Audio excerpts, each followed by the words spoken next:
كيفكن ولك أهلا وسهلا فيكن ensemble au danser au bismillah. Donc aujourd'hui nous allons faire une céréale qui s'appelle du fonio.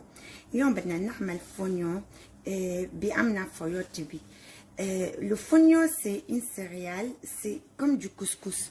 Vous voyez, c'est comme du couscous, mais c'est pas du couscous. C'est très bon. Donc elle est sans gluten et c'est comme du blé et du riz, c'est les mêmes, presque la même composition hein, en vitamines et tout, sauf que celle-là, le fonio est bourré de fibres.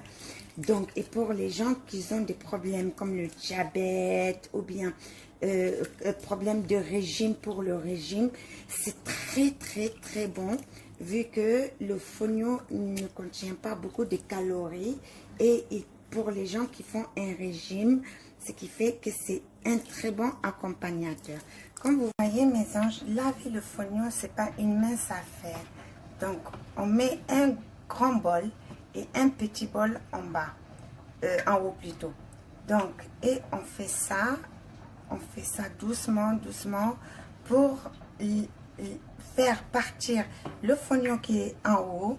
Et s'il y a le sable va rester en bas. Vous voyez comment on fait? On négocie en fait, on essaie de négocier et moi je le fais pas trop bien hein. Il y a de ces femmes, machallah, quand elles le font, donc c'est incroyable. Vous voyez là, mes chers amis, vous allez le voir. Là, je détecte plein de sable. Moi, je ne vais pas prendre le risque. Hein. Je ne connais pas comment on fait pour les séparer. Et là, je fais très doucement.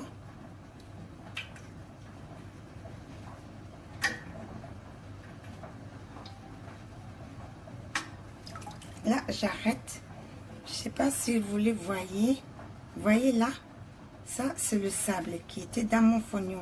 Et ça, c'est malgré que le fonio est acheté au supermarché.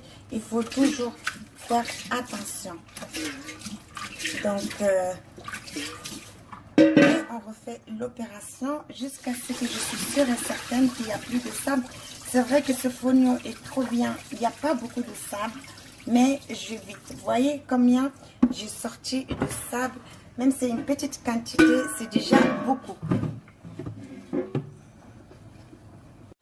Voilà mes chers amis, j'ai bien lavé mon couscous. J'espère que j'ai laissé aucune graine de sable. N'oubliez pas, le fonio, il n'est pas comme le couscous. Le couscous n'a pas besoin d'autant d'eau. Mais le fonio, il a besoin d'eau. Il a constamment soif. Donc, on le lave. Moi, je l'ai lavé presque 8 fois. Oui, si je ne me trompe pas, je l'ai lavé 8 fois à grand eau. Et j'ai pris tout mon temps en le lavant parce que je ne connais pas bien manipuler pour le sable. Donc, ce qui fait que j'ai pris beaucoup plus de temps qu'une femme normale qui connaît bien le manipuler et tout. Et là, je vais le mettre dans mon sac. Moi, j'ai fabriqué un sac pour ne pas trop fatiguer et truc. Donc, il suffit juste de faire ça. C'est plus facile pour moi. C'est mon sac que je fais tous mes céréales, mon couscous, tout ce qui passe à la vapeur en fait, en grande quantité. Je le mets juste comme ça. Vous voyez, c'est plus simple, c'est plus pratique. Et là, je vais le mettre sur la vapeur, comme le couscous. Je le laisse 10 minutes, 15 minutes. Et comme il faut, je le fais. Et je le laisse tranquillement. Voilà les anges. Ma première vapeur est passée. Vous voyez comment c'est? On dirait du couscous. Là, qu'est-ce que je fais? J'arrose avec de l'eau.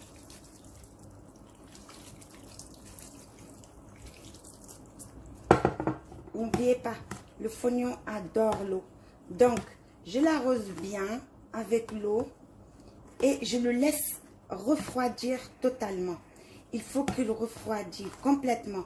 Une fois qu'il est complètement refroidi, je le mets encore une deuxième fois à la vapeur. Là les amis, mon fonio il est en train de faire son deuxième tour à la vapeur. J'ai pris quelques gombo que j'ai lavé, découpé et mixé, mais pas mixé en purée, je l'ai mixé grossièrement comme vous voyez. Donc tout à l'heure vous allez voir qu'est-ce qu'on va faire. Pour ceux qui connaissent pas le gombo, c'est ça le gombo. Donc ça c'est le gombo frais, on enlève la tête, on enlève la queue, je les coupe en rondelles et on le mixe.